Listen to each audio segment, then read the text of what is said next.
शुक्लांबरधरं विष्णुं शशिवर्णं चतुर्भुजं प्रसन्नवदनं ध्याये సర్వవిఘ్నోపశాంతయే. ఓం గం గణపతే నమః.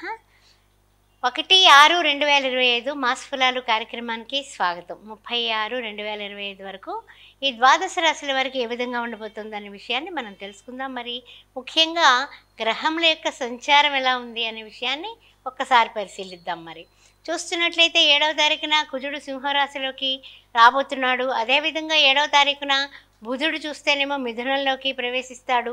14వ తారీఖున శని భగవానుడు వక్రంలోకి పడుతున్నాడు. అదేవిధంగా 15వ తారీఖున రవి గారు కూడా మిథునంలోకి వస్తున్నాడు. అదేవిధంగా 23వ తారీఖున బుధుడు కర్కాటకంలోకి ప్రవేశిస్తాడు. ఇది ఈ యొక్క మాసంలో గ్రహాల యొక్క సంచార విధి. ఈ విధి విధానంలో ద్వాదశ రాశుల వారికి ఎలా ఉంటుందనే విషయాన్ని మరి తెలుసుకుందాం. మరి ఓం శ్రీ మాత్రే నమః. ఓం శ్రీ మాత్రే నమః. ఆస్ట్రో భాగ్యలక్ష్మి అనే ఈ ఛానల్ని సబ్స్క్రైబ్ చేశారా? చేయకపోతే వెంటనే చేయండి, మన వాళ్ళందరికీ షేర్ చేయండి. అంతేకాకుండా మీకు జాతక పరిశీలన కోసం, సజెషన్ కోసం, ముహూర్తాల కోసం నన్ను సంప్రదించవచ్చు. అదేవిధంగా చూసినట్లయితే కనుక మనము ఏదైనా కుంభ వివాహం, కదలి వివాహం కావాలన్నా కూడా నన్ను సంప్రదించవచ్చు. జపాలు కానీ లేకపోతే ఇంకా ముఖ్యంగా ఏమిటంటే కనుక కొన్ని విషయాల్లో కొన్ని డౌట్స్ ఉంటూ ఉంటాయి. అలాంటి విషయంలో కూడా ఈ ఆస్ట్రో భాగ్యలక్ష్మి ఛానల్ సబ్స్క్రైబ్ చేసుకోవడం వల్ల కాస్త ఇంచుమించు 2900 వీడియోలు ఉన్నాయి. అందువల్ల ఎనీ డౌట్ క్లారిఫై అయిపోతుంది. తర్వాత ముఖ్యంగా శ్రీ సౌభాగ్య మ్యారేజ్ బ్యూరో ఆల్రెడీ 16 ఏళ్ళు పూర్తయి 17వ సంవత్సరంలో ప్రవేశించాము. అద్భుతంగా జరిగిపోతున్నాయి రోజులు. అందువల్ల మీ ఇంట్లో పెళ్లి కావాల్సిన అమ్మాయిలు కానీ అబ్బాయిలు కానీ ఉంటే నన్ను వెంటనే సంప్రదించవచ్చు. మీ బంధుమిత్రులకు కూడా ఈ విషయాన్ని తెలియజేయండి. ఓం శ్రీ మాత్రే నమః. ఓం శ్రీ మాత్రే నమః. మీనరాశి వారికి స్వాగతం, సుస్వాగతం. మాస ఫలాలు కార్యక్రమానికి ఏ విధంగా ఉండబోతోంది ఈ యొక్క జూన్ నెల అనే విషయాన్ని తెలుసుకుందాం. మరి 1/6/2025, 30/6/2025. ముఖ్యంగా మీనంలో శని భగవానుడు తిరుగుతున్నాడు. ఆయన మహానుభావుడు. అయితే ఏమిటంటే కనుక మనకి ఉన్నటువంటి విశేషమైనటువంటి విషయం ఏమిటంటే 14వ తారీఖు నుంచి ఆయన వక్రంలోకి పెడుతున్నాడు మీనంలోనే. అదేవిధంగా ద్వితీయంలో శుక్రుడు, ముఖ్యంగా తృతీయంలో రవిబుధుల కలయిక.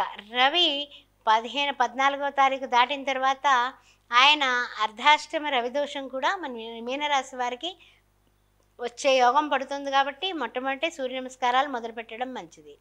గురువు గారు కూడా రాశ్యాధిపతి అర్ధాష్టమంలో ఉండడం. పంచమంలో చూస్తే గోచార చంద్రుడితో కూడి కుజుడు, షష్టమంలో చూస్తేనేమో కేతువు. ఈ పంచమ కుజుడు షష్టమంలోకి వెళ్ళబోతున్నాడు. కాబట్టి 7వ తారీఖున కొంచెం పర్వాలేదు. అన్ని విధాలా కూడా మనకి తృతీయంలో ఉన్నటువంటి బుధుడు కూడా గురువుతో చేరబోతున్నాడు. తదుపరి 7వ తారీఖున ఈ మార్పులు చేర్పుల వలన మనకి అంటే మీనరాశి వారికి వచ్చేటటువంటి శుభ ఫలాలు ఏంటో తెలుసుకుందాం.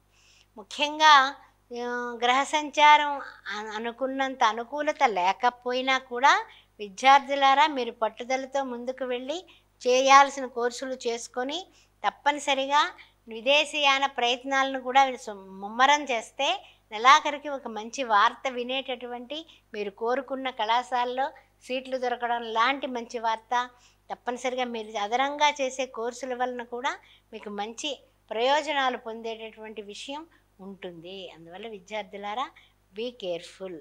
తర్వాత వ్యవసాయదారులకి ముఖ్యంగా చూసినట్లయితే కనుక అన్ని విధాల మనకి 6వ తారీఖు వరకు అనుకూలమైనటువంటి కాలం. కాబట్టి 6వ తారీఖులోగా ఏవైనా వరినాట్లు వేస్తే వేసుకోవడం చాలా మంచిది.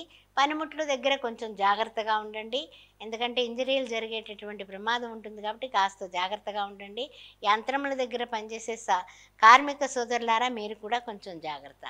తదుపరి ముఖ్యంగా ఏమిటంటే కనుక ఆరోగ్య విషయంలో 14వ తారీఖు వరకు పర్వాలేదు. తదుపరి మీరు సూర్య నమస్కారాలు మానకుండా చేస్తున్నట్లయితే ఆరోగ్యం భాస్కరాదిత్య తాప. ఆ యొక్క రవి గారు 4th హౌస్లో అర్ధాష్టమ దోషంలోకి పెడుతున్నాడు. కాబట్టి కాస్త ఆ విషయంలో జాగ్రత్తగా ఉండండి. ముఖ్యంగా శని భగవానుడు మన రాశిలో సంచారం చేయడం, రవి గారు అర్ధాష్టమంలో ఉంటే మనకి అనారోగ్య స్థితులు కొంచెం ఎక్కువగానే ఉంటాయి. గోచారరీత్యా జాగ్రత్త. తదుపరి చూసినట్లయితే కనుక మనకి కొన్ని విషయాల్లో కోర్టు వ్యవహారాల్లో మనం గెలుస్తామా లేదా అనే ఒక మీమాంస ఉంటుంది. కానీ ఏంటంటే కొన్ని విషయాల్లో మనం తొందరపాటు నిర్ణయాలు తీసుకోవడం మంచిదవుతుంది. కొన్ని విషయాల్లో ఆలస్యం చేయడం వల్ల మనకి ఫరగా రావాల్సిన తీర్పు స్ట్రక్ అయిపోతూ ఉంటుంది, మనకు తెలీదు. నెక్స్ట్ మంత్కి మళ్ళీ వాయిదా పడుతూ ఉంటుంది. అలాంటి సూచనలు ఉన్నాయి కాబట్టి 1కి 4 సార్లు తిరిగైనా సరే మనం దగ్గరుండి మన పనులు మనం చేసుకోవడం మంచిది. వాళ్ళు చేస్తారు, ఫోనుల్లో అయిపోతాయనేది మాత్రం కల్లా అవ్వదు. తదుపరి భార్యాభర్తల మధ్య సఖ్యత కుస్తుల్లోకి కొన్ని కొన్ని వ్యవహారాల్లో ఇద్దరు కూడా ఒక మాట మీద ఉన్నప్పటికీ కొన్ని కొన్ని వ్యవహారాల్లో ఏంటంటే కనుక ఎడ్డమంటే తెడ్డమనుకునే కార్యక్రమం కూడా ఉంటూ ఉంటాయి. అందువలన మీరు మీ భార్య సలహా కానీ భర్త సలహా కానీ పాటించడానికి బయట వాళ్ళకన్నా మన ఇంట్లో వాళ్ళే ఎక్కువ అనే విషయాన్ని గుర్తుపెట్టుకుంటే గొడవలు సద్దుమణిగిపోతాయి. ఆ విషయంలో జాగ్రత్తగా ఉండండి. తదుపరి ఏమిటంటే గనక కొంచెం అనుకూలమైనటువంటి వాతావరణం మనకు ఉన్నప్పటికీ సమస్యలను పూర్తిగా ఎదుర్కొనేటటువంటి తెలివితేటలు, లౌకికం మీకు ఉన్నాయి. ఆ విషయాన్ని మీరు మర్చిపోతే ఎలా? మీరు నేను సమర్థుణ్ణి అని రోజు లేవగానే అనుకోండి, డెఫినెట్గా ముందుకెళ్ళిపోతారు. డోంట్ వర్రీ, బీ హ్యాపీ అన్నట్టుగా వెళ్ళిపోతారు. తర్వాత ఏంటంటే ఏదైనా పుణ్యకార్యాలు చేద్దాం, ఏదైనా పూజ చేయించుకుందాం, ఏదైనా హోమం చేయించుకుందాం, లేకపోతే పుణ్యక్షేత్ర దర్శనం చేద్దాం, ఇలాంటి మంచి ఆలోచనలు అయితే ఈ మాసంలో చేస్తారు, వెళ్తారు కూడా, అన్ని విధాలా బాగుంటాయి. అదేవిధంగా కొన్ని కొన్ని ఖర్చులు పెరుగుతాయి. ఎందువలన ఈ దూరపు ప్రయాణాలు చేయడం వల్ల కూడా ఖర్చులు పెరుగుతాయి, కామనే కదా. అందువల్ల ఖర్చుల్ని కూడా మీరు సమృద్ధిగా సమర్థించుకోండి. వృత్తి ఉద్యోగాల్లో క్రమంగా అభివృద్ధి ఏర్పడుతుంది. ఏం పర్వాలేదు, హ్యాపీగా ఉంటారు, ఉద్యోగాల్లో నిలదొక్కుంటారు. అభివృద్ధి కూడా అంటే ఈ మాసంలో ఏదో ఒక శుభవార్త కూడా మీకు తెలుస్తుంది, మీరు చాలా సంతోషంగా ఉంటారు. తదుపరి తల్లిదండ్రుల ఆరోగ్యం పట్ల కాస్త జాగ్రత్తగా ఉండండి. ఎందుకంటే కనుక రవి వెళ్ళి అర్ధాశ్రమంలోకి పెడుతున్నాడంటే తల్లి ఆరోగ్యం మీద, తండ్రి ఆరోగ్యం మీద కూడా మనకి పరిస్థితులు కొంచెం ఇబ్బంది పెట్టేటటువంటి పని ఉంది. కాబట్టి మీ తల్లిదండ్రులు జాగ్రత్త. తదుపరి చిన్న పనైనా సరే, ఇందాకనే చెప్పాను నేను నా నిర్ణయం నేను తీసుకుంటాను, నేను తీసుకోగలను అనేటటువంటి పట్టుదల అనేది మీకు ఉన్నట్లయితే మీరు అద్భుతాలే సాధిస్తారు. మీ యొక్క స్వీయ పరీక్షలో అంటే ఏంటి, మన కళ్ళతో మనం చూస్తూ మనం దగ్గరుండి మన పనులు సాధించుకోవాలి.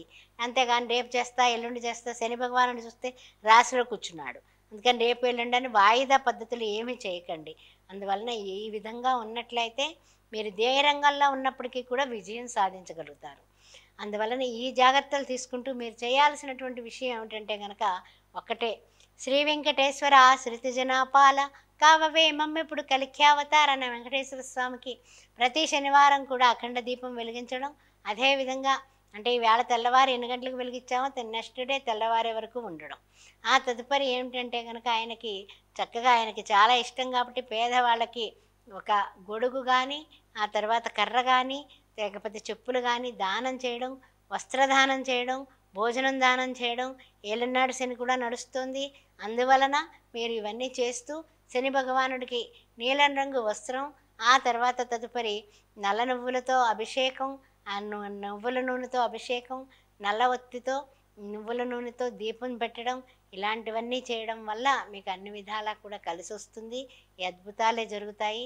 ఇంకా మీరు పట్టుదలతో ముందుకు వెళ్ళాలంటే ప్రతిరోజు లేవగానే ఓం శం శనిచ్చరాయే నమః, ఓం శం శనిచ్చరాయే నమః, ఓం శం శనిచ్చరాయే నమః ఇది 19 సార్లు అనుకుని తప్పనిసరిగా ఎవరికైనా సహాయం ఎలా చేయాలన్నదే ప్రతిరోజు మీరు కష్టజీవుల పట్ల శని భగవానుడు ఉంటాడు, అది చూసుకోండి. హనుమాన్ చాలీసా ఒక్కసారి చదవండి, విజయం కలుగుతుంది. జై శ్రీరామ్.